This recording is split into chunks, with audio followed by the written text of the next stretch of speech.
Every night, the clock's hands crept towards midnight, and the corridors of the old hospital would sigh with a life of their own.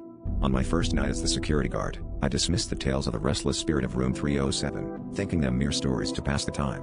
But as the shadows lengthened, an inexplicable chill crept through the air, and I felt a presence watching me. It was as if the building itself exhaled sorrow and secrets. The whispers began as soon as the first light flickered, a soft murmur going through the empty halls, calling me towards room 307. Determined to prove my skepticism right, I walked the halls with my flashlight, the beam cutting through the oppressive darkness. Each step felt heavier as I approached the room, the whispers growing into a cacophony of desperate pleas. The door to room 307 stood ajar, inviting yet foreboding. I stepped inside and was engulfed by an overwhelming sense of sadness and longing. The room was bare save for an old hospital bed, its sheets undisturbed.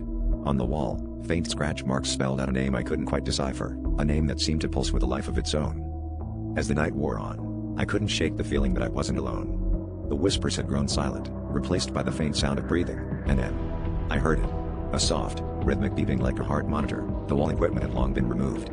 My flashlight flickered, and in that moment of darkness, I saw her, a figure standing at the foot of the bed, her eyes hollow yet filled with an indescribable pain.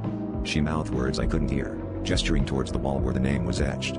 I blinked, and she was gone, leaving only the scent of antiseptic and despair. The final hours before dawn felt eternal, but as the first light of morning seeped through the windows, the oppressive atmosphere lifted. I reported the incident, expecting disbelief, but the supervisor only nodded knowingly. "You're not the first," he said, his voice a mix of sympathy and resignation. As I left, I glanced back at room 307, the door now closed. I realized the name on the wall was that of a patient who never left, trapped in a loop of unfinished stories and unfulfilled promises. That night, I learned that some echoes of the past are louder than any scream, and some spirits are tied not by chains, but by the memories of what could have been.